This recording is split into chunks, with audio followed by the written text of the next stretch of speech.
Yeah! When that robot voice comes in, you know it's time to begin! And wherever you are, whenever you are, and however you happen to be listening, we're so glad you've chosen to tune in to DLC.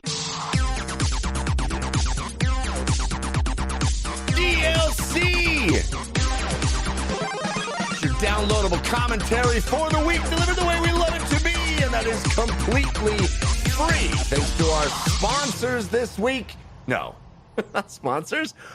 Thanks to our patrons over at patreon.com/DLC pod. They're bringing the show to you, and they're getting cool stuff as a result. They get a video on demand, the video version of the show. They get ad-free episodes. They get a complete bonus show called Paid DLC. You can be one of them. All you got to do is cruise over to patreon.com/DLC pod. Check out those perks. See if you want to support the show. Make sure it continues. We appreciate it. DLC is the show all about games and their many forms. Games played on desktops, laptops, and consoles. Also games that involve dice, luck, and cardboard.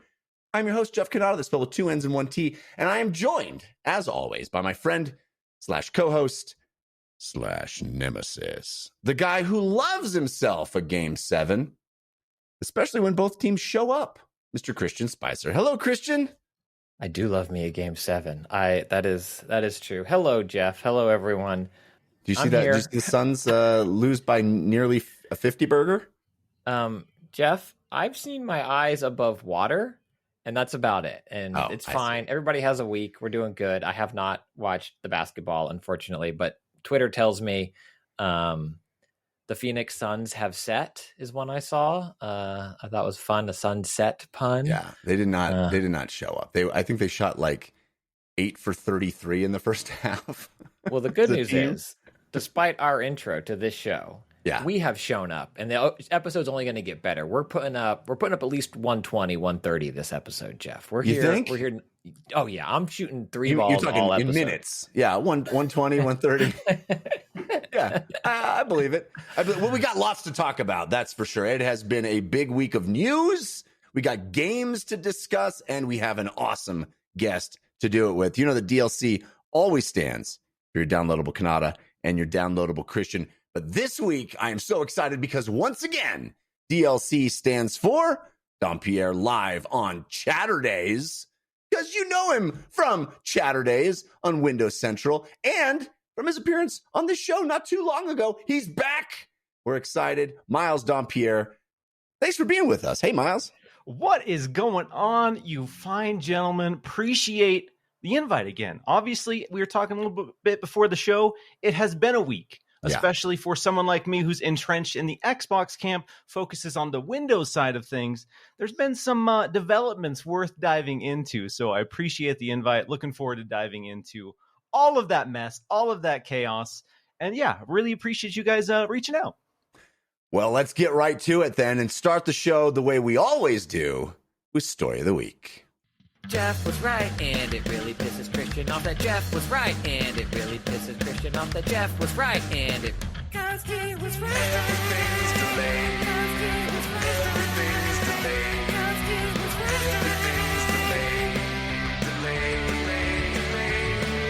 Delayed. Jeff was right. Oops, did I play the wrong bumper? Oops. Dude, one, well played. You are such a creature of habit in these intros and bumpers.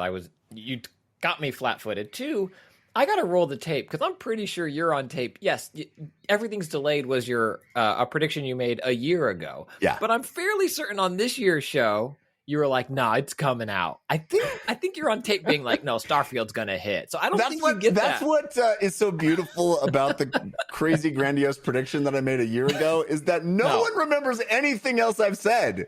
Yes. It's so beautiful. It's chef kiss. Anyway, you know that... anyway, let's keep it that way. Moving on. The Story of the Week is the part of the show where we make our case for the most important stories that happen in the world of games this week.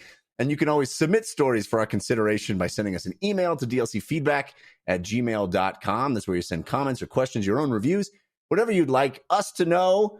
We love hearing from you. dlcfeedback@gmail.com. We also have 2 communities, one on Discord at 5x5DLC on Discord, and the other as our subreddit, which is 5x5dlc.reddit.com. Great folks hanging out in both of those places. I urge you to become one of them. Check them out. Talk games with some cool folks. But Miles, you are our guest, and you have first pick of stories. What would you consider to be your story of the week? I think there's one obvious one, and that is Xbox and its pair of massive delays. And for, Xbox loyalists who maybe only have an Xbox, essentially delaying the 2 only games a lot of people were looking forward to in 2022. Yes, this the real war on Christmas. This is the war on Christmas right now. They did it last year with Halo. They brought war to Christmas, and they were like, "Hey, your holiday game not coming on Christmas." Here's the problem, Christian, is that what we have for Christmas, there is only going to be a war on Christmas, war zone on Christmas, modern warfare on Christmas is the big. Not until it's out. Not until it's out. I mean, they don't miss those games, the holiday period.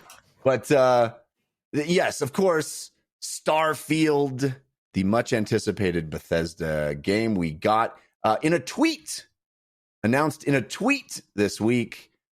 Sorry, we're pushing them to 2023, along with Redfall. Now, Miles, we'll setting aside Starfield for a moment. We will definitely get to that. But you said 2 games, maybe the only 2 games that people have been anticipating. Do you think that Redfall is in that same tier? Do you think that people have been excited about Redfall? Because we haven't seen too much about it on the lead up to its release. Yeah, Redfall, I would say Arcane has a really passionate cult following. Arcane, outside of Deathloop, which did get a lot of critical acclaim, it was in the Game Awards conversations. A lot of their titles have gone under the radar. We hear stories about their games not performing financially as well as they want, despite critical praise time and time again. So I don't think Redfall is on the same caliber as Starfield. It's Skyrim in space, as right. Todd Howard has called it. So it's got this huge appeal that Redfall doesn't. For me, I was actually more excited about Redfall because I'm primarily a multiplayer guy. So the concept of a multiplayer-centric, player-driven experience from Arcane that has 4-player co-op, for me, really, really exciting. But if you're looking at the grand scope of Xbox in 2022, before these 2 delays, there were a lot of conversations within the Xbox community saying Xbox in terms of first party this year is really light, really, really light. There was Stalker, which was going to be a timed exclusive from a partner studio due to the war in Ukraine. That obviously they have way more important things to focus on. So that got pushed quite a bit. And then there was this gap and people were like, okay, Redfall is coming in the summer. And I'm sorry, but we're in May. And we hadn't seen a shred of Redfall. We hadn't heard a thing about Redfall. So Redfall to me was not a surprising delay. Starfield, though, that was the surprising one, I think, for a lot of folks. Yeah, it was definitely surprising to me. I as much as I try to crow about saying every game is delayed, I really did think Bethesda. It's like fool me once, fool me every single time. Shame on who are we shaming? Shame on you. Shame on you, Bethesda. And it felt like, well, if they're going to put their flag in the sand, they've been holding back on this game for years and years and years and years. You feel like, well, they're really not going to give you a hard date unless they really know it to be possible. And yet here we are. Part of me feels like this industry needs to just take a step back and go, let's just cut it out with the announcing release dates thing a year in advance. Who does it benefit? I understand people say stock prices, shareholders, pre-orders, all of those things, but none of that matters when you change it, because all of those things, the stockholders get mad, the share price goes down, the pre-orders people get freak out. Like whatever benefit you gained, you lose when you have to, eat crow and go, sorry. So I don't understand at this point what is even the reason to announce a game's release date unless it has gone gold. Well, we talked about it a little bit on paid DLC, Jeff, and I want to go back to those days of walking into Babbage's and being like, it's out. I mean, that's how, as an old, that was the experience. You know, it was in a magazine. It'd be like, this game's coming out, and you'd be like, when? And it's like, we don't know. And then you'd show up to Babbage's EB Games or whatever, and it'd be on the whiteboard of like this week's games. It'd be like, Echo the Dolphin? Yeah. That sounds incredible. And then you'd buy it. And now it does seem like, yeah, I put this in the Discord. I wonder if there is a way where companies could announce in their financials, like Starfield is in the financial call, right? Or whatever. Like Starfield, we have these anticipated releases for the Q4 2022, and it lists them. And it's there and it's boring. And then, of course, outlets would pick up on them. Polygon would write about it, IGN, whatever would write about it. And then they would say something like, when we reached out to Microsoft for comment, Microsoft said, you can read what we said in our financials. When we're ready to announce things to our fans, we will do so. Like, just let that. How hard is it to say that be that? How hard is it to say, we're making a game called Starfield. Here's the logo. We're targeting late 2022. But we will release it when it is ready. But we are currently targeting 2022. And then you go, well, our target has shifted. You know, I don't know. Miles, tell me why Christian and I are wrong. Where's the sexy marketing in that, guys? All right. Oh, ew, a vague window. Ew, that doesn't get anyone. It's unfortunately a lot of it just caters to for some companies, the shareholders. That's not the case for everyone. But I think 90% of it really is that the marketing beast. These games take 5-6 years to develop. They need that full year, 2 years of just marketing energy that goes into it. So there's all of these kind of demands and dominoes in place that are designed to feed the marketing beast. So everyone knows that Starfield is coming 11/11/22. And like you said, they announced that a year and a half ahead. I thought for sure, like, if you're going to do that, you're giving yourself a buffer. You're giving yourself plenty of time to polish, make sure it is pristine, is going to look great. And the only reason you're doing that is to kind of cater to the anniversary of Skyrim. But in this case, we learned it sounded cool on paper. Let's do the anniversary of Skyrim. Let's see if we can make it happen, guys. Come on. We're going to announce it to millions and millions and millions of people and see if we can do it. And then, like, we didn't even get it's coming 30 days later, 60 days later. They said 2023.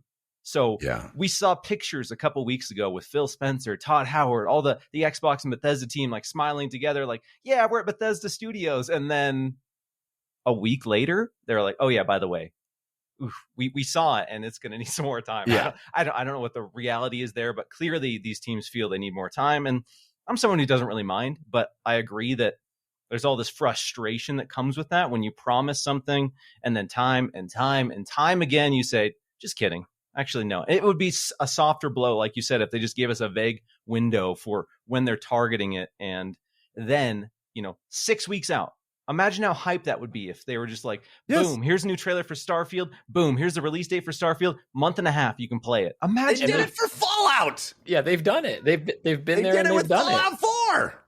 It was great. Yeah, I mean, this is what I was saying to my friends this week. If there was a weatherman that told you the weather and was wrong every single time, they would no longer be a weatherman, right? How are they at traffic on the 20s, though? Well, they're sick. That's the real question. Okay, sick on the traffic stuff. That explains it. So yeah, no, but to me, at a certain point, when a big game like this gets a release date announcement, and everybody, me on the show, ha ha ha, us on the show, but literally everybody is like, how long until the delay? And then the delay happens. It's a joke, right? It's a joke at this point. And I'm not laying this at the feet of Bethesda or Microsoft or even anybody specific. It's an industry problem. It's an industry problem. And you say, the PR machine has to rev up. Yes, I totally understand that. But it's wasted PR now, right? All of those 11, whatever it was, 11/22, whatever it was, banners that they posted, there's wasted money, right? None of it makes any sense to me. It just feels like the whole industry has to take a long look in the mirror and go, are we just wasting everybody's time by doing this and costing ourselves money? And it's just a no-win situation. It doesn't make any sense. Anyway, it's one of those situations where I've talked about this previously, and for the companies who are beholden to shareholders. If you're investing in the video game industry, these companies need to have hard conversations with these folks about what that means and what that looks like. Because, and yeah, in some cases, they are just trying to keep the shareholders happy, making sure that they're going to get a return on their investment in a reasonable time frame, blah, blah, blah, all that boring stuff that people outside of that world don't care about at all. But so much of that, not crunch in terms of actual crunch, but the crunch to have a date out into the world is driven by mechanics like that. And, if you're coming in to make money on video games, obviously there's money to be made. But yeah, at the end of the day, like you said, a lot of people's time and energy and excitement is just wasted every time there's a major delay like this. I also got, there was some indicating, I don't know how much credence to give this. Enough of Clearwater. What? There was Clearwater to go with that credence. Yeah.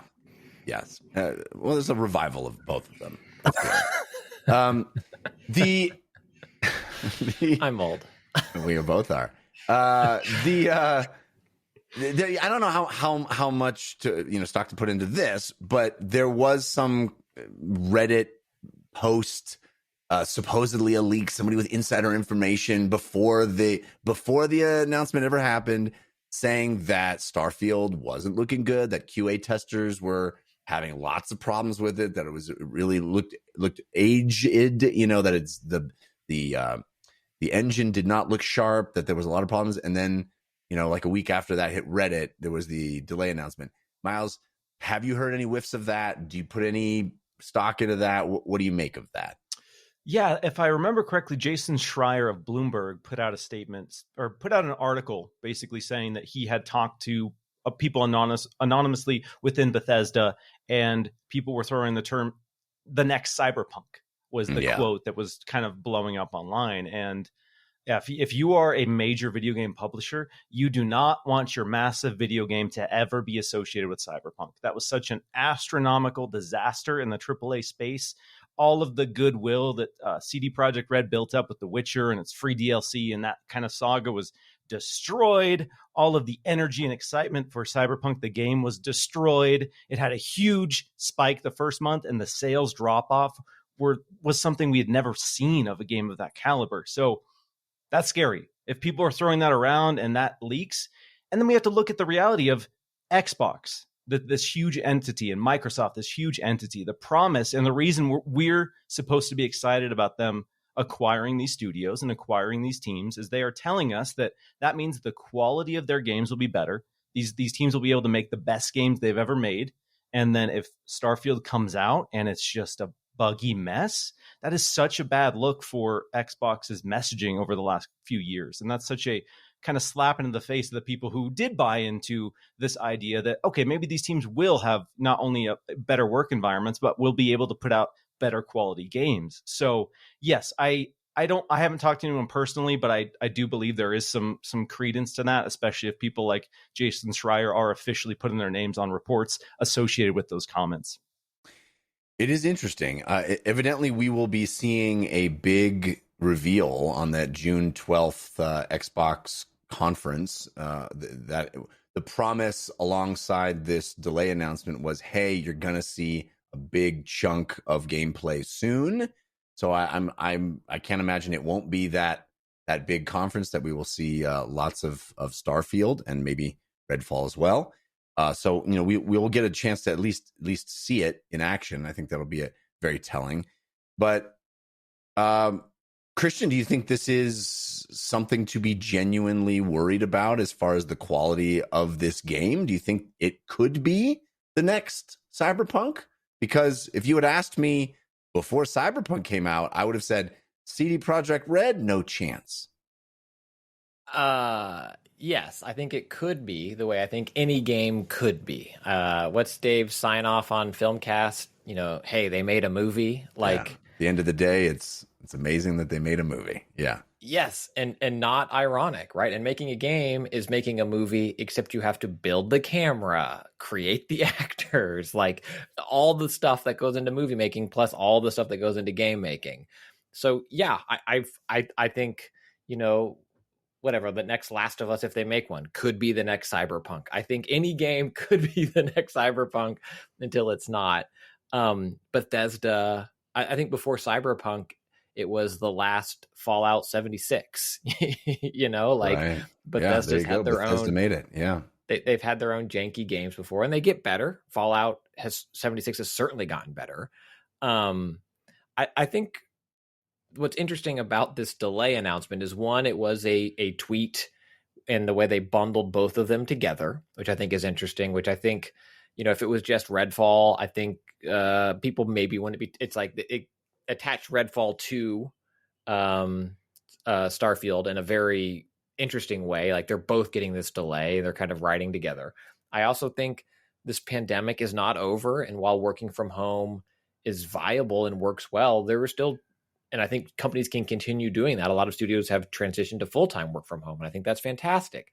But I think there was transition time, and you have to relearn some things, and so I'm sure that ate up time. Not only that, but Miles mentioned it a little bit in passing too, is that we're kind of seeing this entire industry make a transition to try to be a little more humane to the employees and try to move away from a crunch culture. And so we're in this weird transition period for the entire industry as they're trying to figure out a different methodology for those last several months before a game releases. So maybe that's part of it as well. Yeah. My last point was, I do think it's interesting that in this bundle of delay news, they do say that we're going to show you a lot of it in June, which I don't know if that's supposed to get me excited, or it's like, hey, your mom and I got you that bike you want. You will not get it on your birthday. I will show it to you the month before your birthday, and then I'm going to hide it again for several. It just feels weird to be like, we're going to show you a whole bunch of it. That game you thought you'd be playing soon thereafter. You're not. You don't know. You're not. We're going to show you you're going to want to play it so bad. You're going to see this game. You're going to be like, this is the game I want for my Christmas. And we're going to be like, no, you don't get it. But it just feels weird. It feels weird. Well, I don't know. So my last thread on this discussion, Miles, I'm very curious, especially as somebody who is so tied into the Xbox/Microsoft ecosystem, what this does for the end of the year. Because obviously, as we led into this story, these were the pillars, right? These were the pillar releases for this platform and Game Pass in general. So what do you think this does? What's your feeling about how holiday is going to shape up for the Xbox as a platform? It's going to be a really interesting year because we're coming off of 2021, which Xbox had an incredible holiday season. Forza Horizon 5, Halo Infinite, 2 huge games, a lot of momentum. The last quarter, they had their best non-holiday quarter ever. So they have all this huge momentum going into this year, and obviously with Xbox Game Pass, they're building the subscription service. They're trying to tell people that you will get exciting games, whether they be third party, but primarily they're leaning into the fact that the differentiation for their subscription is the fact that you get to play their first party exclusives free, quote unquote, within this subscription. And they don't have anything on paper right now. So I do believe that come June, we will get a few surprises that will come to kind of fill some of those gaps. I don't think there's going to be anything on the caliber of Starfield. Unfortunately, that dream is gone. There's not going to be a game big enough to fill that hole for their holiday season. Yeah. So I hope that they lean into some of the smaller scale projects they have in the works, and I hope they lean into some big third-party releases for Xbox Game Pass. Otherwise, the momentum for Xbox Game Pass in particular for the rest of the year is going to be pretty negative. And I imagine, there's a potential to have a drop off in subscribers, because if you are someone who says, I'm subscribing for the exclusives on Xbox, this year is kind of a wash right now in that regard. So I'm really hoping that they bring it when it comes to exciting partnerships, stuff maybe we wouldn't see coming. Because on paper, if you only have an Xbox console right now, if you're ignoring the third-party stuff, because there is still a lot of great games, Game Pass, it's a tougher sell right now, if we're being honest. Yeah, I mean, Christian, I would say advantage Sony, except, countdown to the God of War delay, I guess. Yeah. It feels like it's only a matter of time. Like God of War was just holding its cards, waiting, and like, oh, Starfield's delayed. Whew. Okay, God of War delayed to 2023. Yeah. Christian, you think God of War is going to delay you? How do you see a holiday? I mean, obviously, we're not past the traditional E3 window where this all comes much more into focus. But sitting here right now on the precipice of it in May, what's your take on holiday 2022? Yeah. I mean, did God of War give us a release date? No. Did they say? No. So I think they said this year. I think that has been said. I don't think you're there right. was any date. And I mean, it's kind of similar to TMNT Shredder's Revenge. They've shown a lot of that game. They haven't given a date. It's this year, and I kind of like that. It's like, don't get me wrong, I want it to come out, so I'm excited to know the date, but I don't think they've given one. Would I be surprised if God of War is delayed? No. What's big this holiday? Elden Ring. Like it does seem like we were spoiled so hard these first 4 months of 2022. Well, it's because all that stuff was supposed to come out at the end of last year. I know. We're going to be spoiled hard at the beginning of 2023 too, Christian.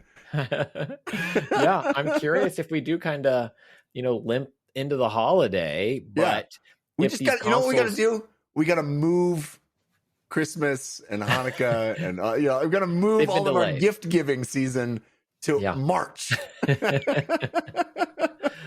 I do think if these boxes are available, they will still have a good holiday quarter, right? Just because getting the consoles are still hard for folks. There's great games to be played on them still, especially if you haven't been able to get them before. Xbox is still an attractive, Game Pass is still an attractive thing. But it does seem like that window is open for like something that gets announced at E3 that actually hits, the back half of this year, could steal some thunder and really make some waves, because it did seem like Starfield was that, King Kong hanging from the Empire State Building, like, clear out the release schedule. And now who knows? Who knows indeed.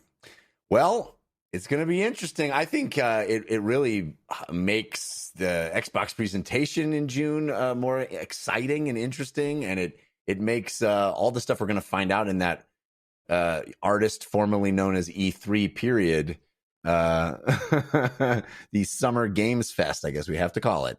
It's going to make that whole period much more interesting, because there's just it's giant gap in the release schedule. It's like when Fast and the Furious gets moved out of summer or something. It's like everybody's like, whoa, what are we gonna? There's a huge tent pole that's just been, the tent is now collapsing. So we will see what happens. Christian, what is your story of the week? Well, Dead Space got a release. No, speaking of things that, we can talk about that. That's not my story of the week.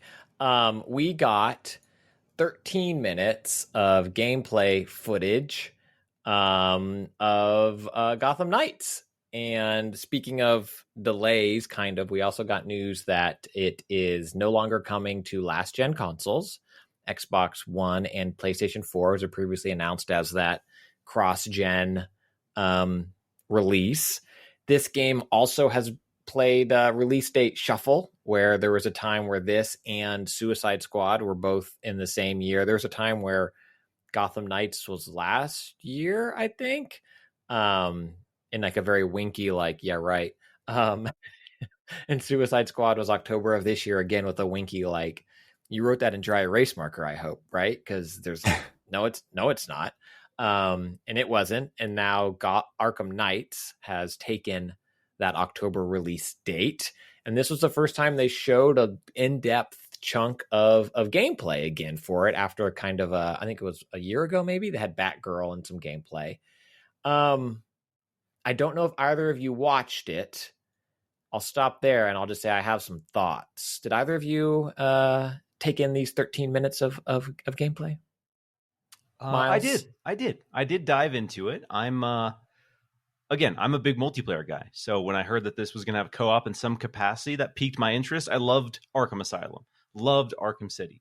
Arkham Knight, I did enjoy. So I'm excited for more in that universe. And like you said, we've heard about this game for a long time. And we did get gameplay kind of sort of with its reveal, but this was the first deep dive of what this is going to look like.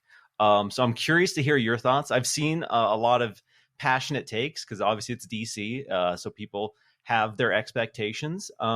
I'll just say their Oscar-winning moments that are, passionate DC fans making sure computer bots get they won the Oscar fan vote. moment. Just accept it and move on. All right, come on, Snyderverse forever.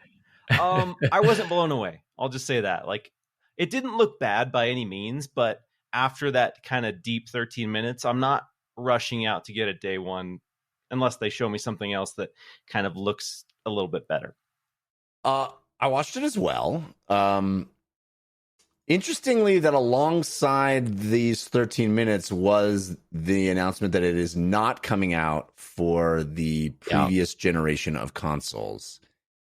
Look how cool it looks. You can't get it. In that context, I'm not looking at that going, wow, the Xbox One and PlayStation 4 can't do that.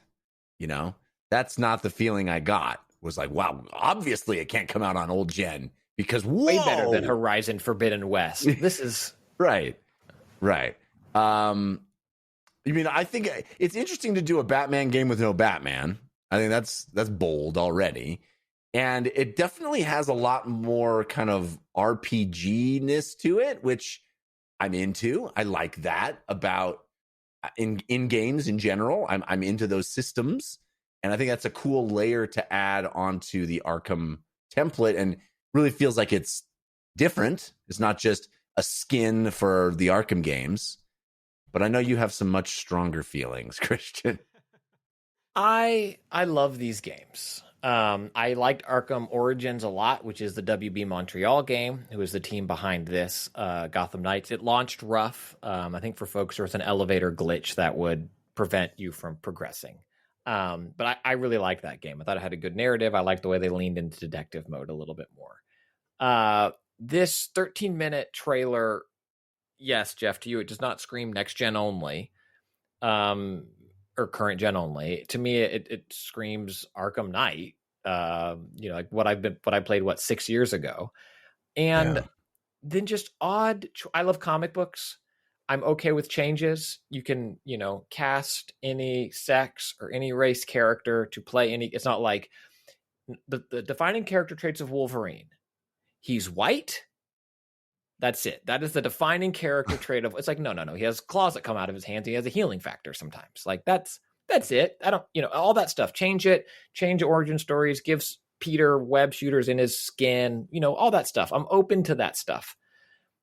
This trailer, it just struck me as odd with one of the first things they show is Jason Todd, aka Red Hood.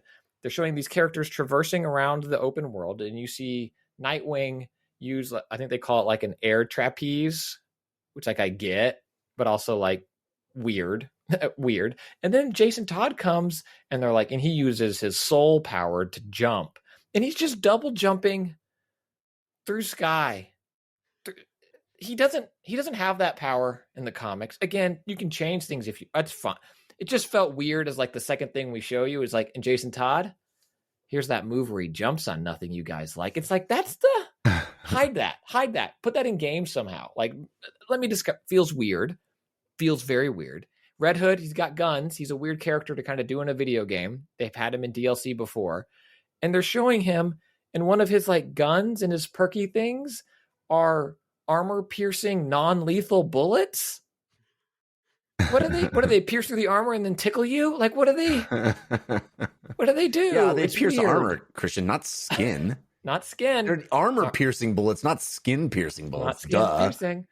That is my bad. You're right. That felt weird. And then the fact that you're doing the kind of Destiny equip loot grind also seemed odd to me for this game, where again, changes to characters I'm okay with, but I don't think of the Bat family as scrounging for tech from thugs they took down. Yes, we took down a thug. Great, take his night vision goggles. You have the night vision. You're that person. Like, it's not so much a utility belt as a utility fanny pack that I can put new stuff in. Oh, this guy's got a belt. I'll take that belt. Good idea. Let me grab this thug's gun, or I'm gonna get this currency. Like that aspect of it. Yeah, but video game's gonna video game, right? that is the answer. I don't think it's a good answer, especially because I know this is new and technically not connected to the Arkham franchise, which feels weird because where that franchise kind of ended and where this one starts, but whatever, technically this is on its own, and Suicide Squad connects that other one. But like they've done these games so well, and it didn't have that, and they had other ways. There were unlocks, and you would get like a better shock batarang and stuff like that. And so they've had skill trees before, but this kind of RPG Destiny, I hate to use the word because it's kind of like saying Cyberpunk, but Avengers, looter shooter approach feels forced. And I know this game has been delayed, but it feels dated. It feels of that thing. And those are my biggest concerns. And then my other concerns about this 13 minutes of footage, the combat didn't look as tight as the prior games. Like I went back and replayed a bunch of Arkham City, which is probably the best of the Arkham games, I think. I really like a lot of what Arkham Knight does, but it gets lost in vehicular combat some. Arkham City feels pretty pure to me. And there was stuff between playing that and watching these fights where I don't know if it's just still early, but like hits would whiff, but then the character would still go. It seems like they really lengthened in Arkham Knights. It looks like they've lengthened that kind of slide from character to character, like the two human linking of things, perhaps, where the first or the other games certainly have that. Like Batman will definitely like step and then get a few more inches, to link combos together. And I get it. This seems like it exaggerates it. And what they showed in this footage, which is all I can react to, also feels like the set pieces or the combat encounters happen in these big, bland kind of areas. And I'm wondering, Miles, if that's because it needs to accommodate multiplayer in a way that wouldn't be as conducive if you were in some of those tighter spaces that the Arkham games were known for, of like zipping up, hiding for 10 minutes. Like if we're playing together, you're like, all right, let's go clear the room. And I'm like, yeah, let's sit on this gargoyle for 4 minutes.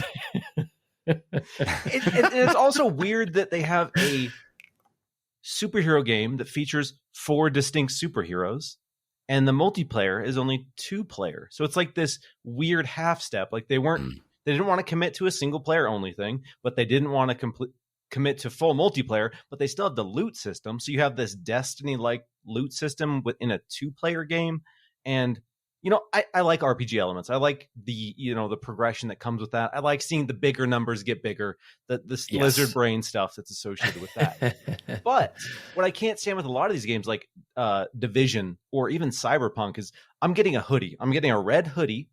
And this red hoodie, for whatever reason, has 50 more stat points than this red hoodie over here. And there's no rhyme or reason to it. So in Cyberpunk, I was wearing stupid like camo shorts and a tank top. And that was apparently the best armor I could find in the entire game. So I just hope they find a way to make it meaningful.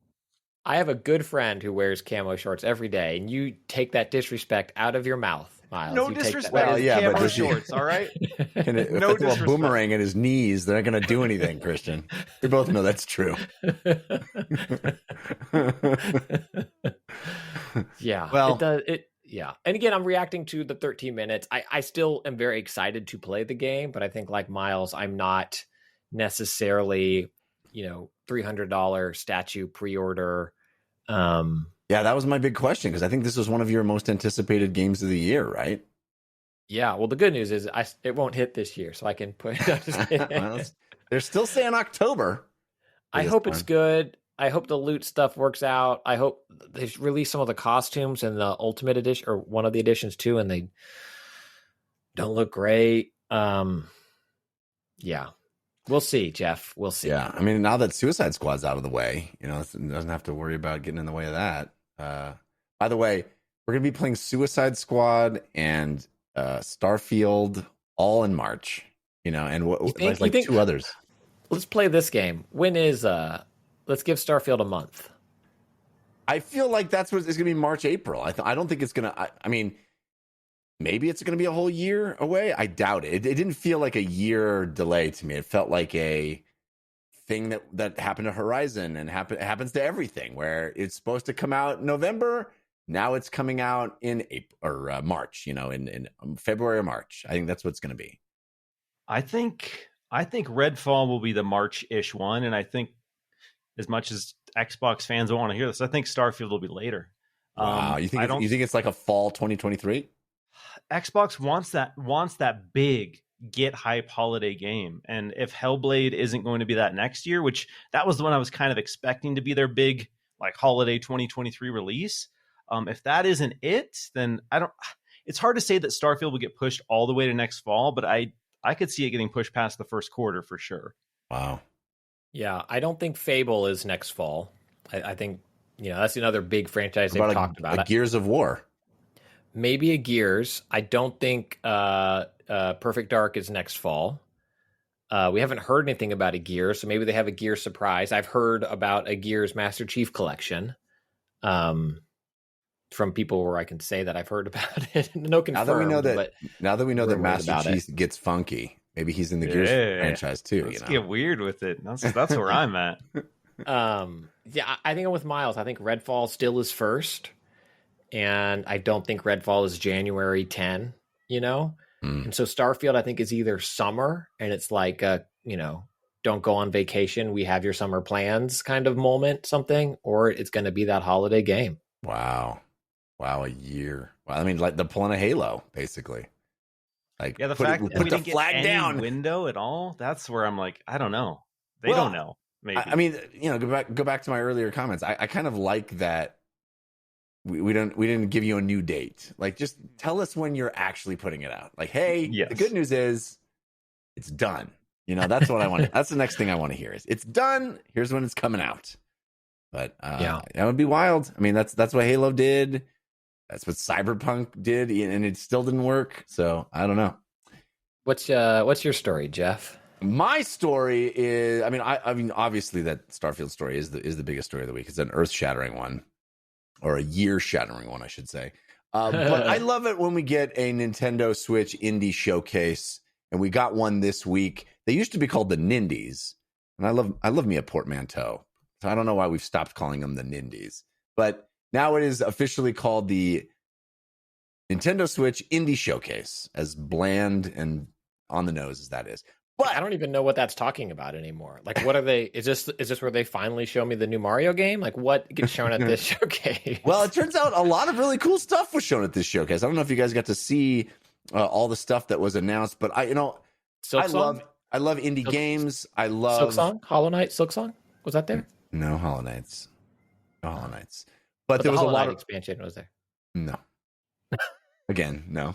But a lot of really cool stuff. I love the indie space. There's so much energy, so much creativity, so much different there. Oftentimes, some of my favorite games of the year are games that are in these kinds of showcases that are indie games. I mean, the Vampire Survivors of the world, the Rogue Legacies of the world, these indie games that just have so much character, are so addictive and so fun. And I tell you, looking at the slate that Nintendo was showing here, a lot of these not Switch exclusives, a lot of them available already on Steam, some of them available on iOS and Android, some coming soon, but so many of them caught my eye as something really cool and clever.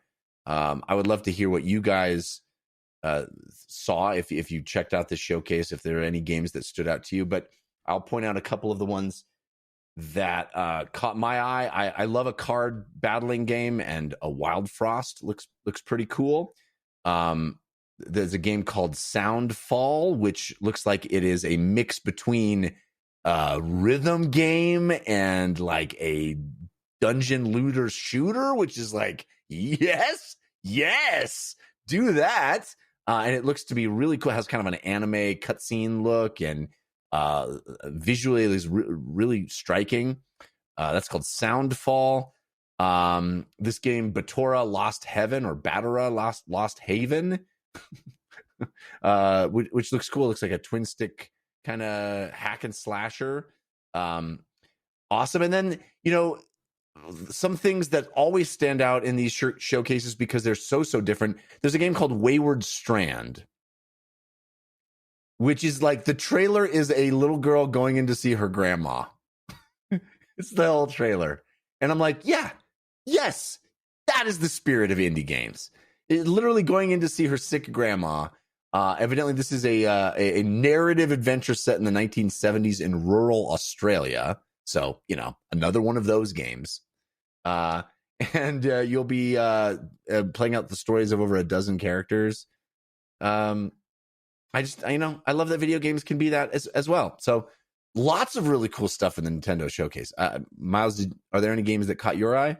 I'm glad you got amped up about Soundfall, because that for me that's the standout. That was the one that as soon as I saw that and watched them explain what it is and show what it is, yeah, and it was one of those ones it was out now. So it's out on pretty much everything, Xbox, PlayStation, Switch, but Nintendo does a really good job with these showcases kind of curating really cool stuff. And they do they stress that it's from different countries. So you get a lot of non-English speaking people talking about their games. And there's this cool energy and excitement. And these people get to be part of a Nintendo showcase, which if you're an indie developer, that has to be such a cool experience. So I always love tuning in. They always have something worth getting excited about. As much as people want to see Silk Song at the indie showcase, I think Silk Song it's a beast of its own at this point. It's like Cuphead, where it's an indie, but it's going to be at the main showcase. It's going to be at a big Nintendo Direct. But Soundfall, far and away, the one that got me the most amped up. But Christian, any picks from you? Who you didn't mention? One, Gunbrella. Which great title. Great title, and it looks like it has, maybe a little Celeste in there, but a little more action in terms of how you do it, but like an action platformer, precision platformer, which I think is great. Also, so it like a penguin, basically, an umbrella that's also a gun, and it also does umbrella. Kind of looked a little bit like Broforce to me. That game. Oh, interesting. Yeah, and it also reminded me of was it the late '90s or early aughts?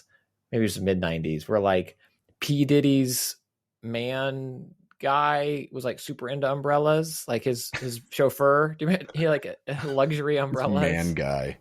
Well, I forget what he called him, like his man fur, but it's like a show. It doesn't matter. Hype man.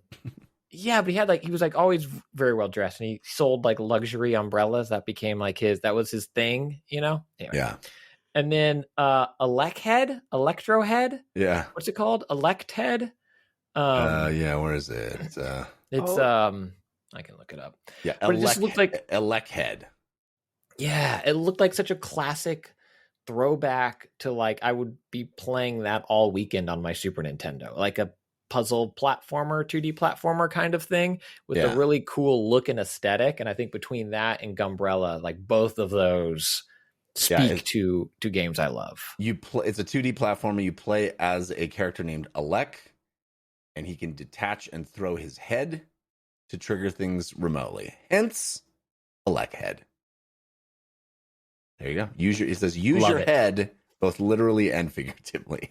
I loved Headlander. This looks very different than Headlander. Very different. But I love that. I think both of those games seem super fun. Already on Steam, Elec Head. You can play right now on Steam, but it will be hitting Switch this summer. Which is the other good thing about these showcases, as Miles mentioned, where it's like, for all I know, that's been on Steam for 10 years. Right? And you just don't. I'm like, this might be my game of the year. Like that came out in 1992, and I'm like, okay, I had no clue. It's been on Steam for 3 years. There's a lot of stuff on Steam I'm not aware of. Turns out, yeah. There's a game called We Are OFK, which looks kind of neat. It's like literally people in their 20s trying to break in the music business. I love indie games. They showed. I think Sony showed some of that. Before. Yeah, and Cult of the Lamb, which I know is coming out on everything. Yeah, that looks. As really that did either of you play Gato Roboto? I don't think. No, I did not. So that is the developer of Gunbrella. That's their previous game. I don't know if it's still in Xbox Game Pass, but it was, and it's such a good Metroid-like, such a classic Metroid-like, where you play a cat inside of a mech. Yes. Okay. Yeah, a really simple black and white art style. You can get basically skins that do like monochrome or make it look like Virtual Boy and all of these kind of two-tone colors. So good, about 3 hours long, but absolutely amazing. So if you haven't checked that out and you're excited about Gunbrella, play that in the meantime because that's really, really good. The name again is what? Gato Roboto. Gato Roboto. I love it. Feels like a game where the title came first, and then like we can make a game where you're a cat and a robot at the same time. yeah, that's what it feels like. It's awesome. As opposed to Gunbrella, which was like I got our next game. Everybody in. I got it, and it looks great. Well, that is the indie showcase. Really cool stuff. All of it, hopefully, coming also to Steam Deck. All right. Half of it's been on Steam Deck for 3 years, It's Jeff. true. You understand what we said? It's true. All right, let's talk about the games that we have been playing this week. But first, I want to thank our sponsor, which is Indeed. Do you have hiring goals? Do you hire people? Are you a hirer? Are you hiring?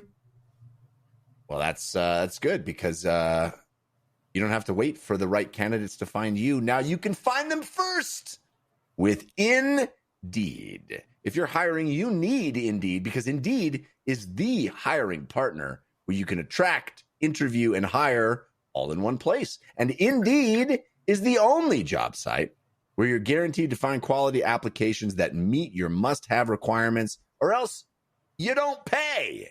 And instead of spending hours on multiple job sites hoping to find candidates with the right skills, you could just have one powerful hiring partner that can help you do it all. Indeed. Indeed partners with you on every step of the hiring process.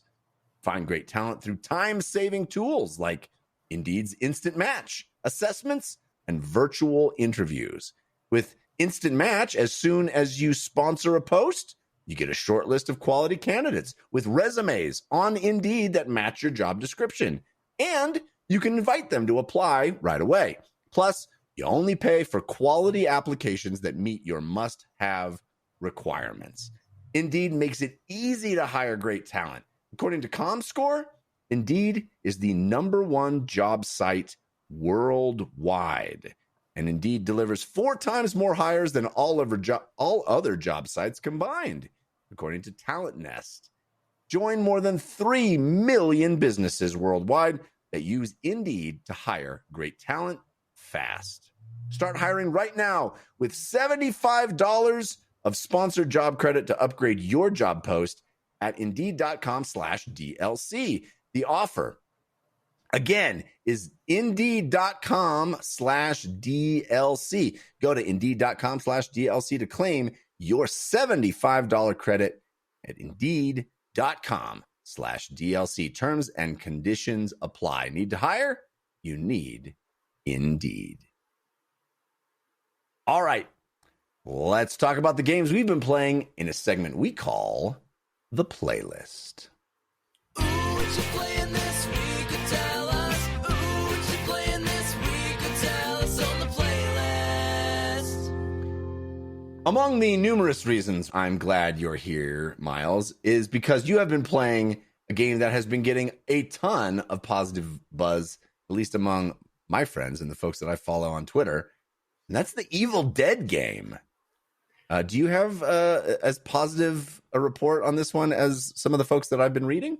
Let's go. Okay, I'll preface some things by saying that, first and foremost, huge Evil Dead fan. Evil Dead 2, one of my top 3 films of all time. Absolutely love it. I'm a huge fan of multiplayer games.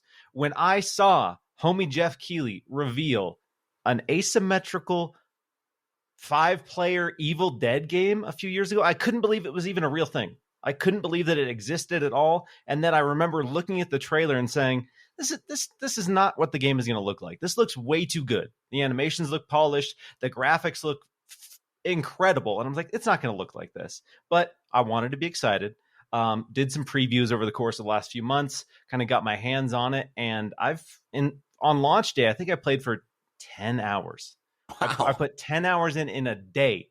I love it. It's I will say it's not going to be for everyone, but if you have a squad, if you like MOBAs in particular, if you like battle royales, and if you like horror in general, it's this weird amalgamation Frankenstein of all of my favorite multiplayer games. So it's basically 4 players play as Ash and the rest of the gang, and one person plays as the villain with the evil spirit, which can be Henrietta, if you've seen the films, Evil Ash from Army of Darkness, and they all have different kits, and they basically act as a dungeon master. So they control the battlefield, they can spawn minions in, they can take control of a character, but it's this really beautiful blend of great combat, because as much as I love Friday the 13th, Dead by Daylight, games in that vein, I will be the first to admit that the combat and the gameplay in general for those isn't that great.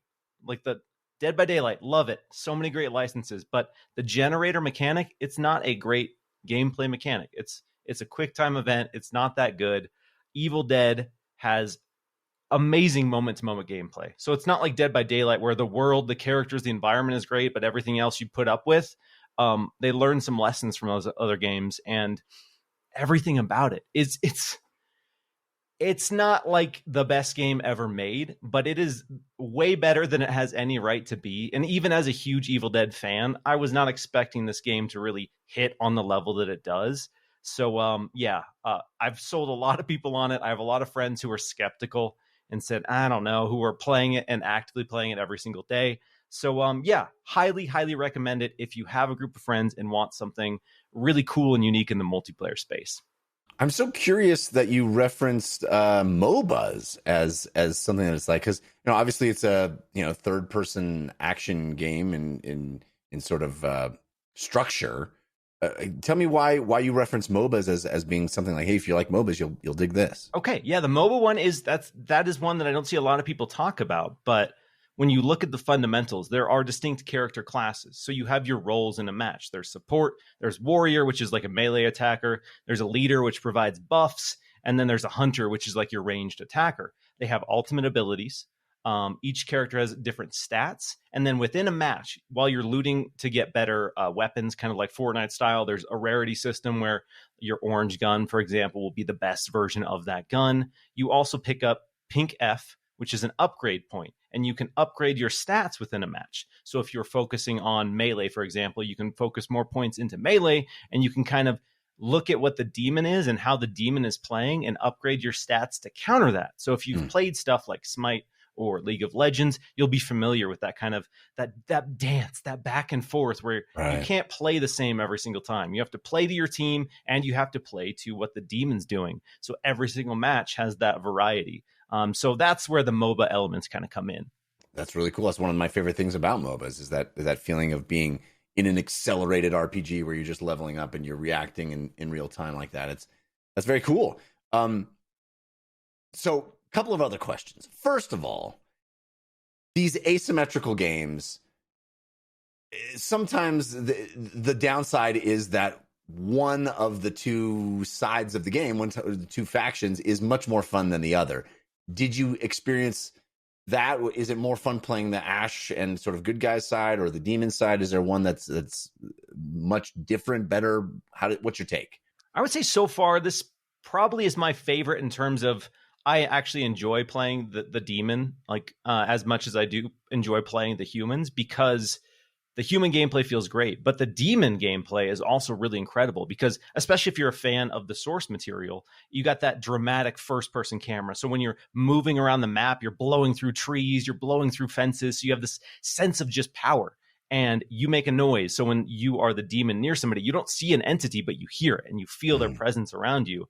And then it's not just that. You can take control of a player. You can possess one of the humans, and then you can go in and you can shotgun buddies. One of my favorite things about being the demon is you can possess vehicles. So in the map, there's cars that you can get in, you can drive, you can get into a vehicle, and you can just either drive it off a cliff. Let's say they're trying to get to an objective. You can get in the car and just drive it in the complete opposite direction, or you can be a total dick. You can turn that car around and you can just slam them into trees.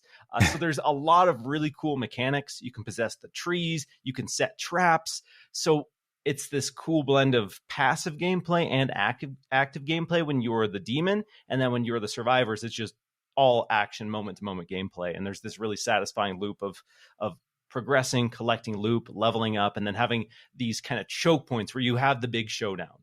And you have the epic battle between you and all of the demons. And yeah, they just do a really good job making both roles feel really, really great.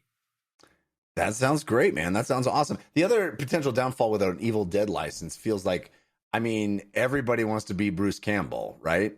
It's Bruce Campbell, and then who are the other schlubs? What are the other characters? So I'm a big Evil Dead nerd.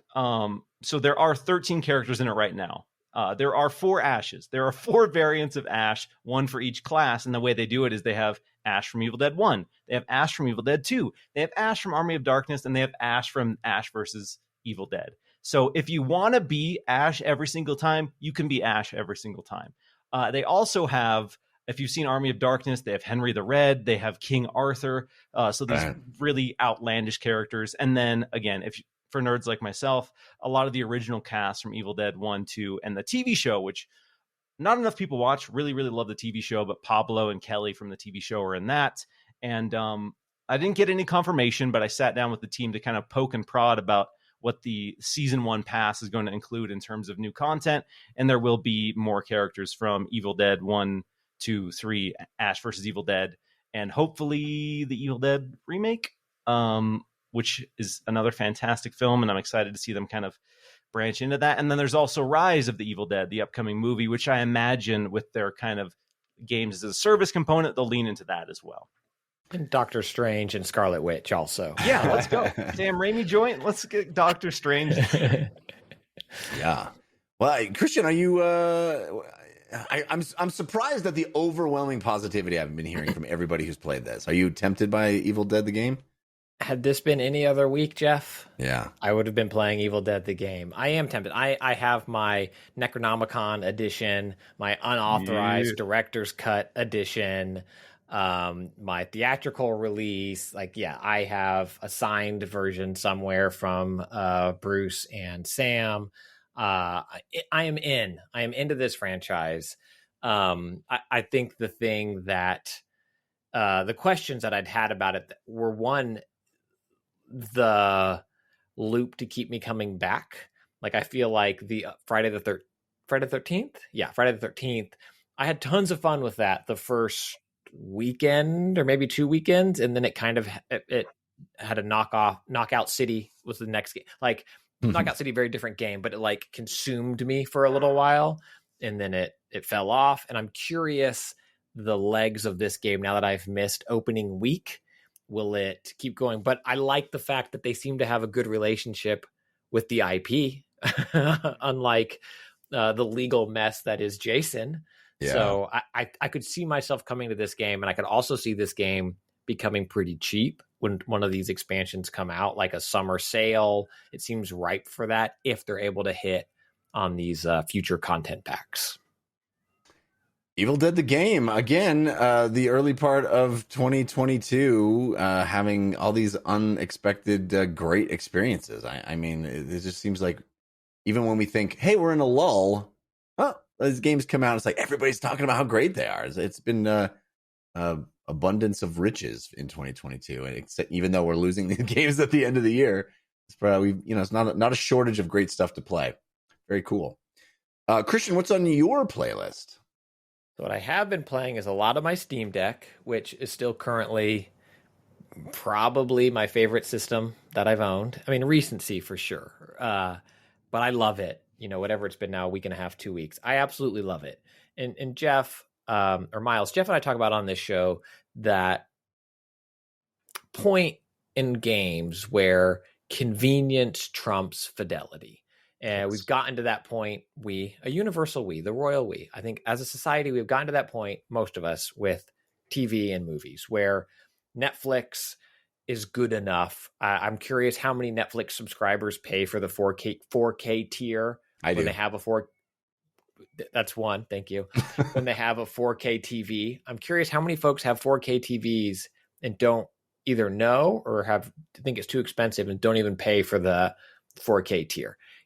Even with that 4K tier, it's not the same as having the disc and all the bits and the bops and the boops. But convenience trumps. What my Steam Deck has shown me, Jeff, is that I'm there with games. Like, I'm there with games. If they control poorly because of a cloud-based thing or something, like it's totally egregious, then yeah, no, of course, I want the thing. But the wild thing about my Steam Deck is I have all these games on my beefy 3080 computer. It's not like, I need to buy another. I literally it's the same thing. I have a beautiful big 4K monitor with HDR and whatever 240 hertz refresh, monster GPU.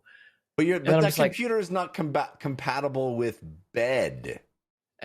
Thank you. It's not compatible with waiting for the pasta to boil and the quick turn off, like I'm playing right there and just bop it, just boop, put it into hibernate mode. Any game I can just pick right back up. I've heard a few people have had problems with that. I haven't had any. Like, oh, I'm playing Lego Star Wars Skywalker Saga. This is such a fun space. Oh, pasta's boiled. Boop, put it down, get it going, and just that ease of use of PC gaming. But it means that you've had so much more pasta lately. Dude, every night is pasta night now. I'm like, kids, we're making a big pot today. And they're like, it's just us. And I'm like, big pot, boil water. And then I watch it too. I make my kids watch it because I'm playing games because a watch pot never boils. Yeah. So I'm like, kids, watch this pot. And I'm like, boop, doop, doop, doop, doop, doop, playing games. So I love my Steam Deck, a lot of Steam Deck. And I have one game specifically that I want to talk about. And then before that, xCloud on my Steam Deck is a killer app. At home with my good Wi-Fi, it is a killer app. And I hope that Xbox releases a native app for it and folks don't need to do the little bit of tinkering that's required to get it run through the Chrome beta browser. But this is again where I feel like I've got to that point, that inflection point of convenience over fidelity, where I've played more Forza Horizon 5 again this week because I have it on. I'm like, let's see. And I'm like, oh, yeah, yep, this game's got its hooks back into me again, where again, I could be playing on my Series X, on my HDR 4K screen, blah, blah, blah. But it looks great. It looks good enough. It runs great. I'm driving around that map, smashing things, doing all the stupid things you do in that game, having the best time. Sleep mode doesn't work in that, the way it's set up. So I lose that pasta. That's what I'm making. Also, that needs to cook for souffle. I don't know. Souffle, I don't think needs to cook for a long time. It doesn't matter. I don't know. I only know how to make pasta. I only know how to make pasta. Hey, you like a pasta? As a Italian American, I like a pasta. But I think it's a killer app to have access to all of those games of just like, what was it? Octo Roboto? Gato Roboto. Oh yeah, Gato Roboto. Do you know what I'm going to be playing tonight, right when we're done with this? That, if it's still on Game Pass, or on xCloud, I should say, it's phenomenal, that all these other games. I love it. And I think, Jeff, you need to spend the 5 minutes to get xCloud on your Steam Deck. I have xCloud on my phone with my Backbone. It seems to run and play better on my Steam Deck, and I love having that dedicated gaming device for it. Chef's kiss. Love it. The game that I put the most time into, though, Jeff, is a game that you've also been playing. Rogue Legacy DOS. Yeah, baby. Yeah, that's a Steam Deck winner right there. Boogaloo. It is so beautiful. So unbelievably pretty. Yeah. The art direction of this game, like the little characters kind of stilted, but intentionally so. It's like, like tinkering across the level. And so different from the first one, which was all pixels. Pixel art. And the fact that they went and like changed up the art style so dramatically. Yeah. Yes. I love the change. I love this new art style. And when like the flames come in on levels for like gas, jets. Like that old it's like the smoke, you see it burst, and then it's just exquisite. I absolutely love everything about this game, the way it presents itself, that evolution of dying and repeating and whatever. My nits, which I think have to just be that I suck, are that I suck, Jeff. Like I texted you, I think probably where you were probably calling a football game, and I was not only calling a football game, but I also intentionally did not want to reply to you because I wanted to hash this out on the podcast. Well, I figured, I need to send Jeff this, but I also need to send it at a time when I hope he doesn't reply. I'm like, I think I know exactly what he's doing right now on a plane or calling a football game. I suck so bad at this game, and I'm surprised. Because you like an action platformer. You love you're not bad. You've completed many hard ones. Many a hard one. And so I don't know if there's like something I didn't play much Rogue Legacy 1. So I don't know if like enemy types are carrying over, or there's patterns I'm supposed to see or recognize. Wait, am I making up the fact that you had the same issue with Rogue Legacy 1? Did you bounce off that game because you didn't really like how it felt or something? Am I inventing that memory? I don't remember. I do remember that I played it. A listener or someone on our Discord, I think, pointed this out to me. I think I played it around the same time I was playing Shovel Knight, because that's when Rogue Legacy 1 came to Vita. I think around the same time I was playing Shovel Knight, and I was enamored by Shovel Knight. So I think anything that Rogue Legacy did that was different, I was like, don't like this. I think that's what ultimately bounced me off the first one. I mean, you guys told me that's like, oh, you get these, you get to unlock things like the Bootsy Boots and the Hootsy Boots. I haven't seen how to unlock any of those things. I play, I die. It says like, you killed 4 people, you suck. And I'm like, I suck so bad. And I'm like, okay, I know what I'm going to do. I'm going to do that. And it's like, well, it's different now. So it's a combination. I love this game, and I've been playing too much of it. I'm going to keep playing too much of it. Clearly I have a problem, but my nits are that I suck. And then my classic roguelike nits of like, I don't know if I'm making progress. Like I've played hours. I've played a little. I played a little Rogue Legacy 2.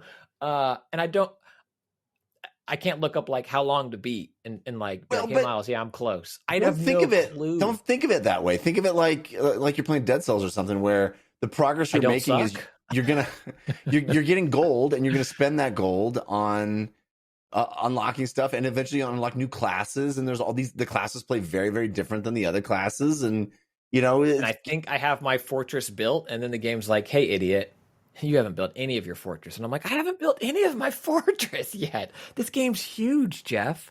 I think it's huge, because I can't get past the first screen. But other than that, like, I'm curious how you, because I feel like there's like a dodge or a block or a something or a counter or a this or that or whatever.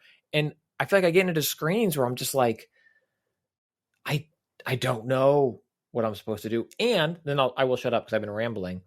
I've been making well-articulated points about my time with Rogue Legacy 2. I am shocked that Elden Ring didn't get you. I don't want to make this an Elden Ring conversation, but I feel like there's those similarities of like a chance, really, because I decided I was going to finish Forbidden West before I did Elden Ring, and got it. Okay, well, okay, enough with that then.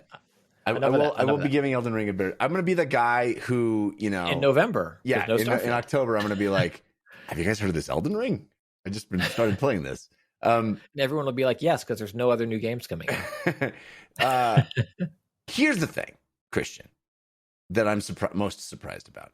If I were to rate you and I on a scale of who's the better 2D action platformer guy, I would not put myself ahead of you. I would not. Yeah, dude. Yes, I would not. Thank you. But I do not. You never got out of like the Thorn area in Ori. The first Ori. I finished the second Ori. The first Ori. I don't suck. You suck. I finished the second Ori, which you didn't even play the second Ori, did you? I played the second Ori. I didn't finish it. I did not really. I didn't. Miles, this doesn't about you, okay? But Christian, I mean, you're like all about you play tons of Dead Cells. You love Celeste. This is much more your genre than my genre. But I don't look at Rogue Legacy 2 as being a hard game. Like, how far do you get in a run? I feel like those little knife hands just come in and knife me, and then those axe hands are just you gotta just dodge them. You dodge them the first time. The knife hands shoot right at you, but as soon as you dodge them, they die. They're toast. Jeff's just coming in saying the game isn't hard. You're just bad. Is basically his saying energy get good, now. Christian. Get good. Thank you. I ruined many a pots of pasta. I would. These are all wilted, Daddy, and squishy. Well, pasta's not supposed to be hard. Did you stop watching it because it clearly boiled? No, but I would be the first to admit I'm not shy about saying I think a game is hard or punishing, or I bounce off of stuff all the time. Because I'm like, I don't want to go through that. That's why I didn't really play Celeste as much as you. I was like, it's hard. And I just don't. That's not my. I just didn't have that feeling with Rogue Legacy 2. It's super fun. I agree. I am enjoying it, and I'm going to keep playing it. I'm curious, what is that longer game progression? Is it because like Dead Cells, essentially, or a game I've never heard of, Hades? It's you get to a point eventually where you do a run. right? Like you've played enough, you've learned boss mechanics, or you've powered up your character enough that they're like, now I beat you, game. And then some games give you shortcuts to get back to certain areas to do things. The PS5 game Returnal, you could kind of choose to forego upgrades to get to where you were. What is Rogue Legacy 2's like when you are good? Is it you do the run, you beat all the 7 bosses or whatever in a sitting, or is it you can go to checkpoints? Yeah, you can go to the other biomes fast, and or you can go to you can get to the boss fast, or you can find the boss. I mean, it also gives you the option to lock in the structure of a dungeon. So if you go to a dungeon and or whatever, so you know exactly where everything is, and you can call up the map and it'll show you the same map. So you can pay a guy on the starting screen after you unlock him. You can pay a guy to lock in the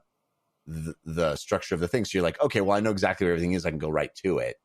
But also in general, I think Anthony was mentioning this when he was on. In general, like certain areas are, if you go down enough, you'll get to a thing. If you go to the right enough, you'll get to a thing. If you go to the left enough, you'll get to sort of in general, that's how it works too. And I will often, when I'm trying to beat a boss, I will like explore and find where the boss stage is and go, okay, what do I need to do to get ready to go into this boss? Oh, find a couple of upgrades or make sure my health is topped off or whatever it is. And you can also upgrade there's a tier in your castle that says you can get health and mana back when you walk into a boss's lair, all that stuff. So there's lots of ways to sort of mainline a progression run rather than a sort of, level up my character for the next time run. And oftentimes I will pick my starting, you can pick among 3 characters to start. I'll pick my starting character based on what I want to do. Like there'll be a character that have a huge bonus for gold based on crazy handicapped attributes. I used to wake up with huge bonuses for gold when I was younger. Yeah, well, we all get old, Christian. Anyway, so I hope you stick with it because I love this game very, very much, and it's so good on Steam Deck. It really feels like it was. That's the thing about going back to that Nintendo Indie Showcase. It was just like great on Steam Deck, great. It's like now I see them and I don't need to think I'm going to wait for this to come out on Switch or Vita. RIP. I mean, it is perfect. It's not even a comparison. I prefer playing on Steam Deck to Switch any day of the week. It is a superior device in my opinion. It feels better. It has a bigger screen. It looks better, etc. Controls better. Anything else you've been playing? Arkham Knight, I don't need to, Arkham City. We don't need to talk a lot about it. I talked about it in the playlist. I went back to that in Steam because I had it and played it, and it remains exquisite. And if you have a Steam Deck and haven't played it, it's perfect on Steam Deck. Surprise, great game from a long time ago. Plays great on current, modern, handheld. It's a really good game. That's all.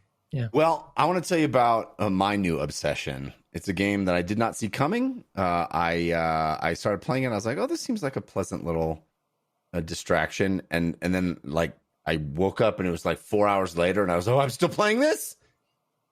Have you heard of a game called Dwarf Romantic? Only because I pulled the trailer for this show. So this might be your antidote to Rogue Legacy 2. I actually don't know if you'll like this or not, Christian. It very, very much scratches my I love board games itch, but I think you might. This is a zen, beautiful, one of those just positive game experiences. So the deal with Dwarf Romantic is it is a tile laying game, which folks that play board games are very familiar with, very standard, even as far back as Settlers of Catan. If you've played Settlers of Catan, or what is now known just as Catan, on a turn, you take a hexagonal tile and you lay it down and it connects to other hexagonal tiles. And that's one of the things you do. And you're sort of building the board as you go. That is the entirety of the gameplay loop of Dwarf Romantic.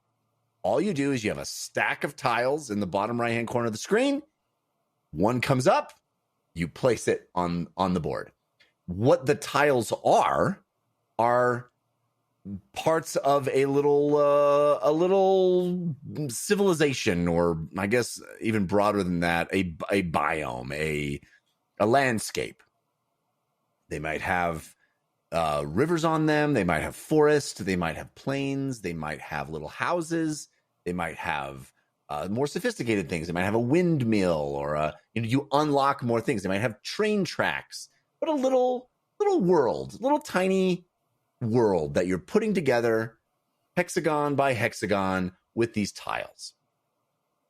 And the world is lovely. It's beautiful. It is simplistic, but painterly and just kind of lovely to look at. Has a lot of moving parts to it. It feels alive. And as you connect it, it has a algorithm and algorithmically connects to make everything seamless and fit together really beautiful. Even if you put hexagons that feature very disparate elements, they will fit together and seem like it all makes sense. And so you can build this beautiful little world, and you can just decide to build your beautiful little world in a way that is aesthetically pleasing to you and just create it that way. But there are bonuses, and there's sort of a high score that you can chase. And you'll get bonuses that sort of unlock new special tiles as well if you score more points. And the way you do that is you can match up the sides of your hexagon by rotating them and placing them correctly with other like elements. So if you put a little housing development that is on one edge of your hexagon next to other housing developments, then you get little extra bonus points for connecting them in the way that they're supposed to be connected. Quick pause. Do you have say over your next tile? Because I was watching the trailer. It looked like that was kind of... And it's not like modern Tetris. Can you see your next 3 tiles, or it's just what's on top? Oh, you can. You can see the next, I think, 1 or 2 tiles, yeah. Okay. But it kind of doesn't matter because you have to deal with them as they come anyway. So seeing them in advance, there's no real advantage. I guess there could be, but... So the next rule, which is really the one that kind of brings it into a more strategic thing, is some tiles will come up and have a little icon on them that tells you that you can get a big bonus by linking them together in very specific ways. So you'll get a tile that says, hey, this is got cities on it, and if you connect it with 68 other cities exactly, you'll get 100 points. So you go, 68 other cities exactly. What have I got? Where does it fit? What kind of city structure do I already have? Or do I need to start a new one and sort of build on that? And then you'll have, ones that's like, this has to be connected to you have to connect rivers to rivers. You have to connect railroad tracks to railroad tracks to make it all make sense. And then and so you'll have these conflicting quests, so to speak. I mean, they are kind of quests, a quest to connect 66 cities, or a quest to make a 10-track long railroad, or whatever it is. And you start thinking about this and you're trying to work it through. But that's the entirety of the game. And it's got this serene music, and it kind of doesn't penalize you for doing quote unquote wrong moves or anything like that.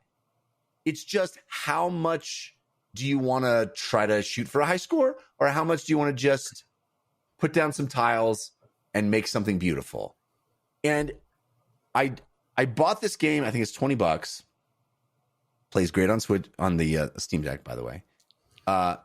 And I just thought, hey, this seems really lovely. I like games like this. I like board games. I like tile-laying games. I got obsessed with this game. Because when you start completing these quests and getting scoring, and your city starts to, or city, your landscape, your world starts to sprawl out in all these wonderful directions, and you all of a sudden have all these different places where you can put a tile, because a tile has to be attached to another tile. You can't just place it out in the middle of nowhere.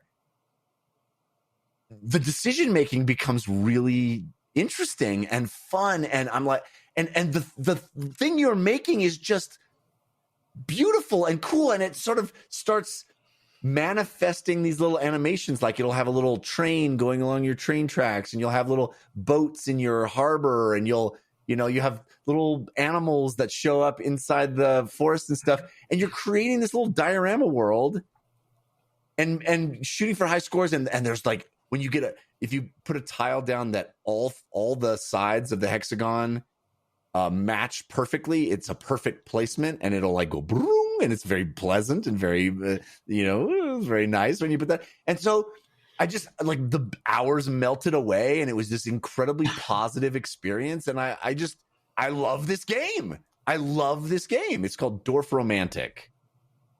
It looks like the trailer I pulled is from August of last year, and it was advertising a creative mode that is out now also. So it looks like you could really just lean in to just build your beautiful, diorama zone. There's a limit in the competitive mode of like the number of tiles you can lay and stuff. And I think creative mode just takes all that off and says, hey, go nuts. But I've been having fun. I'll like have this incredible run, and it'll say, perfect percentage of perfect tiles placed, like 18%. And then it'll compare me on the leaderboard, and it's like people have put down like in the 80% perfect. I'm like, that's not humanly possible. How is that even possible? What led you to this game? Like, how'd you discover it? I think somebody recommended it to me because of my love of board games, and like this game looks really cool. And I was like, I'll give it a shot. And I was shocked at how much more I liked it than what I expected. I just thought it was going to be a kind of Zen distraction. I think there was a game, I can't remember the name of it. What was that game I talked about a couple months ago that was in a similar vein? Yes, but it was more 3D'd, and I was wondering, I was like, is this the same game? But it had even less structure to it. It really was just, it was 3D. You like build up. Oh, what the heck name of that game? I'm looking for it in my Steam library right now to see if I can find it. But small list of games. That's right. Massive. Do you know what I think this game needs to be? On a Nintendo Indie Direct showcase, I'd be like, I want to play that game. And someone would be like, it's been out for 3 years. Jeff talked about it last year on your show. And I'd be like, yeah, but. Yeah. Oh, man. I can't find the name of that other game. I'm sure there's people in the they're listening to this are just screaming out what it's called. But anyway, I'll take this over that. So it's not even worth finding that name of that game, because just get Dorfromantik. Don't worry about that other game that I played, because that one was just like, I can't remember what it was, but you like build these buildings and things, and you connect them, and it is really pretty, and you can color them, and you want anything you want, and it was very, very lovely, but it didn't have the kind of the hook that this one has, the addictive quality, because of wanting to create those perfect tile laying situations, which I got really, really into. So this may be my particular kink, is this kind of game. But if you're like me, give Dorfromantik a try on Steam. It's not very expensive, totally addictive. Chat says maybe it was Townscaper. Yeah, that sounds right. Townscaper. Yep, Townscaper. Oh, man. Bum on the Run. Boom. Thank you. Saving all those listeners that hopefully weren't in the car with somebody yelling. Thank you. It's Townscaper, Jeff. Thank you, Bum on the Run. Appreciate you. Appreciate our live chat. You guys make the show better in real time. We appreciate you very much. All right. Well, that's going to do it for this episode of DLC. We do have parting gifts coming up, so stick around for those. But Miles Dompier, thank you for being here, sir. It's always so much fun chatting with you. Appreciate you guys. Yeah, had a blast. Again, very exciting week to talk about video game stuff. And Dorfromancer, not here to kink shame. I don't know if that's my kink. I can't say that I'm rushing out to play it, but it sounds zen. It sounds nice. But again, yeah, if you want to, get a hold of me, you can follow me on Twitter at Miles Dompier. And if you want to check out my work, it's over on windowscentral.com or youtube.com/Windows Central Gaming. Very, very cool. Christian Spicer, what about you? What do you got going on this week? I'm going to make no promises, Jeff. Last week I said I'd get my newsletter out. I have a newsletter where I write long form about games. You can subscribe for free at tinyletter.com/Christian Spicer. My goal was I'm writing one about air quote easy mode right now. That's going to be the next one to come out. And I was like, it will come out this week, is what I said last week. It didn't. Well, how's that saying go? You make plans and then life is like, ha ha, you idiot, dead by dawn, dead by dawn, dead by dawn. And then I don't think that's how it goes. That's not the John Lennon quote that I thought you were. And then you cut your hand off and you put a chainsaw on it. And then you're in burn notice for several seasons. People don't talk about that. And then as Chat mentioned, you were also Briscoe County Jr. And it's like a whole thing. Anyway, it didn't come out. Life happened. So I'm not going to make any promises, but I have that newsletter that when it is 11/11/22, that's when it's going to come out. Putting that day, right? Tattoo the date on your arm, ladies and gentlemen. Yeah. And then when Remember that is people done, used to do that. The GTA, like nobody does that anymore. I wonder why. When that's done, I will start working on the video version of the newsletter. It will come out later. It'll be posted on our Patreon, which is patreon.com/DLCpod, which is where you can find the video of this episode, all of the VODs of all of these episodes that we've done since launching the Patreon, as well as video versions of the paid DLC show as well. And then Twitter @Spicer, SPICER, is where you can see other things that are going on here and there.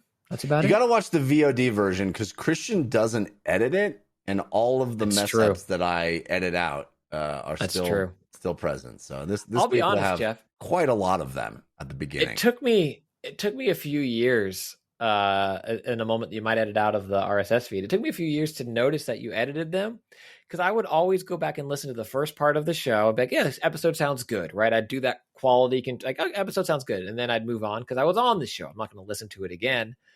And then it wasn't until I was like, oh yeah, why is the runtime of the RSS totally different than the video?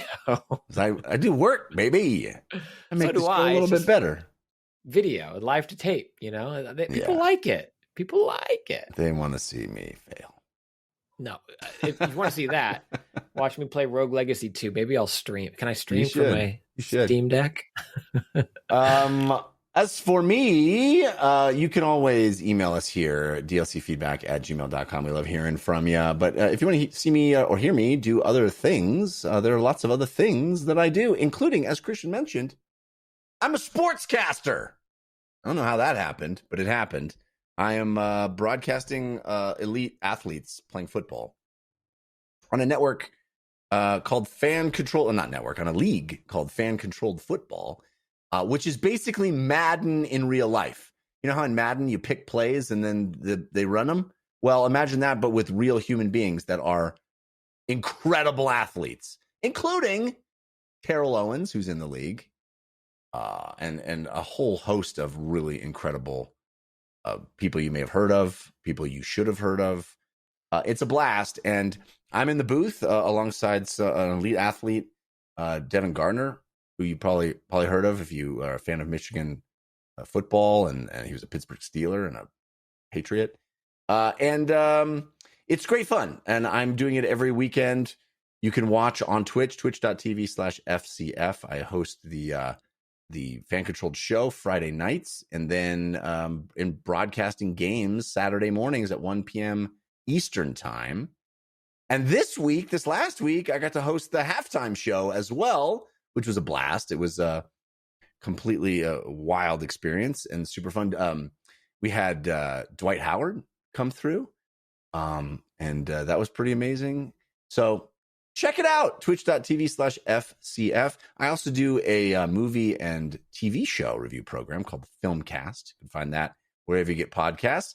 I do a comedy science show called We Have Concerns. You can find that at wehaveconcerns.com.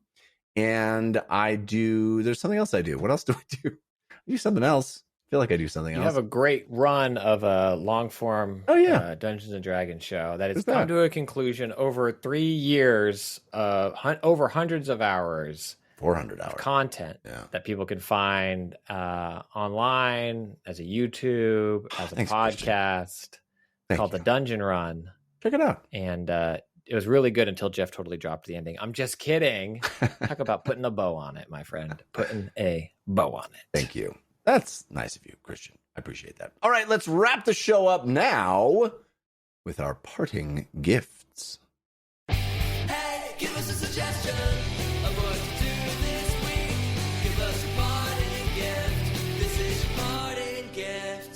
Miles, do you have a suggestion to help people get through their week? Yeah, Eurovision, baby. I'm really late to the game. Mid-pandemic, there was that weird Will Ferrell Eurovision movie that came out. Yeah. I was tangibly aware of what Eurovision was. Watched the silly movie. I was like, is it really like that? Is it that over the top? Is it that dramatic? Is it that campy? And yes, it is. It is this beautiful presentation of all of these countries around the world getting their best talent on stage and putting on just absurd, over the top, unnecessary productions of these songs. And you can watch it on Peacock. I haven't been watching live, so it was spoiled. I already know who won, all that good stuff, but it's worth it just for the experience, just to see these folks get on stage and to put on these wild performances. So for me, been soaking up a lot of Eurovision. I still haven't gotten on board with that. I see my timeline explodes when Eurovision comes on, but I gotta check it out. I bet I would like it. Very cool. Christian Spicer, what is your parting gift? I'll save one for later as I tinker with it more, but we have re-entered the world of the robot vacuum. I had a Roomba, I think before we started doing this show, like forever ago, and it was fine. I was like, oh, DJ Roomba, or whatever, when we were all into Parks and Rec and whatever that was. And it was fine. It was fine. And then we'd quit using it because it probably wasn't as fine as we wanted it to be. And then I found it again when I was doing this great spring cleaning project. And I was like, oh, let's see if this guy still works. It doesn't. It's dead. Couldn't fix it. New battery didn't help. But I got a new one, a new robot vacuum. They've gotten better. Have they? Yes. My wife hates ours. She curses its name. She just despises our robot vacuum. Why do you use it then? Because I don't want to sweep. What does she hate about it? It seems like if it does the job, what does she hate about it? She does not believe it does the job sufficiently. It's constantly complaining to her. It constantly sends her a message on the app like, I couldn't complete what you asked me to do. I'm really sorry. I couldn't finish. I tried so hard and I just couldn't. Come help me. I've fallen and I can't get up. Why do you have one? I don't want to sweep. So then what's the problem? Well, it doesn't sweep. So wait a minute, it doesn't work. Yeah. And you're still not sweeping? Well, but it's trying and I'm not. So that's the differentiator right there. So by you having the robot vacuum that doesn't work, you just then make your wife do the sweeping. You're like, I bought the robot, babe. I don't know what the problem is. Don't talk to me. Talk to the robot. It has an app. There's an app for that. That's so funny. Oh, I'm dying. My back of my jaw hurts. It's so funny. Ours works well. We have it only in one. Like we have our dog. She's 9 months old. Our new. My heart healed enough to get another dog, and she is shedding a lot, as young lab dogs will do. And I was like, I need help. And so we have it kind of just in that living room running. But like our old one, we couldn't do like the smart map. I'd have to like set up gates, or you bought like laser trip wires that the thing would know about. And I mean, the old one was just like a hockey player, just checking people into doors. It was just like, wonk. And like, that's a door. Let me try again. Wonk. What, is there someone breaking into our house? No, that's our robot assistant attempting to clean. Yes. Why do you have it set off to go at 12 a.m.? Because I can't function with this noise happening while I'm here. Are you kidding? It's like, now it's like, it just does its thing. It has a little bow tie on. It doesn't go where I tell it, where I don't want it to go. It's nice. I like it. So I'm sure you to have a consultation with my wife to tell her, maybe we're just using it. Maybe it's a user error. How old is your it's our old one clearly new. Okay. New. Never mind then. I got a mid-rangey one, not the most. I was like, I got a mid-rangey, not the most expensive, but I like it so far. 1 week. 1 week I like it. It's been. My wife's still out there vacuuming all the time, but other than that, I'm just kidding. I like it. Big fan. Big fan. All right. Well, there you have it. Christian's fully endorsing the Roomba. I did a Roomba commercial very long ago, long time ago, like a full-on television commercial. And it was like, don't worry, babe, we don't need to vacuum. Yeah, I use everything I learned. So, hey, my parting gift is a new / old show.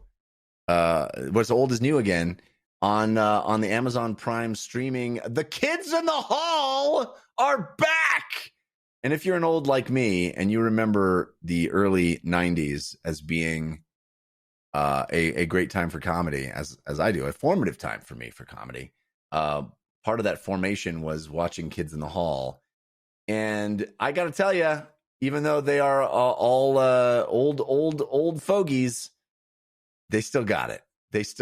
And I have found myself laughing hysterically. Let's be honest, a lot of the sketches are about being old, but that's okay. It is very, very funny. And just hearing the theme song, it's like I'm back in the 90s for a moment, which is really my only wish at this point, is to just live in the 90s for one day again. And so just that alone is beautiful. And yeah, if you were ever a fan of the Kids in the Hall and are maybe worried that, like, you know, it'll be a Arrested Development type situation where you're excited that they came back, and then you watch the season, you're like, oh, they should never have come back. Do not fear. You will not feel that. I believe you will not feel that about Kids in the Hall. It is great that they came back. So I still say too often, my kids don't know and they hate it, but oftentimes in this house on the weekends especially, it's want some eggs, they're fresh, like constant. Yeah. Well, the thing that's amazing about them coming back is it's not like, hey, we'll just do all our old characters and you'll be I'm switching it, okay, I'm smashing it, okay. It'll be just hey, remember the old No, they're not doing that. It's really new stuff and funny. And so I mean, there's a sketch where somebody wishes a bust of Shakespeare to life that is so I was like hurting myself from laughing so hard. Oh man, it's really, really funny. Anyway, Kids in the Hall, check it out. We also got a listener suggested parting gift. These are sent in by you to dlcfeedback@gmail.com. This one comes from Ryan, who says, your conversation on the paid DLC bonus show recently on memorophilia, which is, never heard that term before, memorophilia. It's pretty good. And nostalgia wanted me to suggest this parting gift: journaling your trips and adventures. I've done this twice now. In 2019, I did a 3-week trip to Belize and Guatemala with 5 friends. Whenever I had some downtime, I wrote down what happened during the day. During the early days of the pandemic in 2020, I opened that journal and took the time to write it out in Google Docs so it could be more legible and I could share it with my friends. They were all so happy to read it and relive those memories. I found that journaling allows you to record certain details that are often difficult to capture in a picture, or if you're like me, not necessarily photographing each and every moment. Cheers, Ryan. Thank you, Ryan. I actually did this on my honeymoon. I had my wife and I wrote down as a way to sort of tell our in-laws, and each of our in-laws, what was going on, because a lot of them were contributing monetarily to what we were doing. I cherish that now, because I would have never remembered all those little details, even like you said, if you take pictures all the time. So I highly recommend. I read that it started as a Twilight fan fiction, right? Mm-hmm, and then it became its own thing. Yeah, that's kind of how our whole marriage worked. I was sparkly. Tried to drink her blood, I was sparkly, very old, decided the best place for me to blend in was with underage kids at a high school. Classic tale. Classic marriage tale. Anyway, if you'd like to have your parting gift read on our show, send it to dlcfeedback@gmail.com. We love getting those. And that's going to do it for this episode of DLC. Thanks again to Miles Dompier and Christian Spicer for hanging out with me. Thanks to our musical contributors, Patrick L., Sean Madigan, and Zero Star for those awesome bumpers. Thanks to our theme song authors, White Cube, which is Jason Sherry and T. Ryan Arnold. Thanks to our Hype Train patrons, which I believe Christian is going to thank in this way. Do you ever have one of those weeks where, it's one of those weeks and it's your friends and your family and the awesome community that surrounds you that helps get you through it? I've had one of those weeks. One of them very recently. And so it gives me great pleasure and is an honor to thank some of the folks of this awesome community that always help me get through everything. Thank you, Curtis McCubbin, Relentless Rex, John Sisko, Matt Valdez, Michael S., Kyle Starr, Riley Knox, Rob Rickman, Hank Patton, Cheesy Bob, Victor Venezuela, Matt Bradley, Jeff Luxack, Mitchell Ness, Andy Joyce, Anthony Goulas, Dan Flanagan, Sasan, Adam Denby, Scooby Diesel, Jonathan Talbert, Chris Zacharias, Will with 1L Harris, Jonathan Putney, Neil Saw, Jimmy Radcliffe, Mark Gowland, Malcolm King, Dan Palmino, Scott Hughes, Jenny, Nate, Zachary White, Yick, Soren Silk, Travis, Jackson, Michael Buck, Mike Lombardo, the Spiceman Silencer, Albert Verheld de Dios, Jonathan Spiceman Forever, Jonathan Schlepfer, Stu Goss, Kevin Brazel, Ben Legg, The Wood Tashama Henny, Peter Olberg, Jad, Christian Bravery, Octavian Ratsiu, Jason Novak, Clifton Satterfield, Taylor Wiggert, Josh Peak, Nick Strauss-Klein, Michael Stadler. Thank you all very much for supporting this show and being a part of this awesome community. We'll be back next week. Until then, think about what you put out into the world. Make it a better place.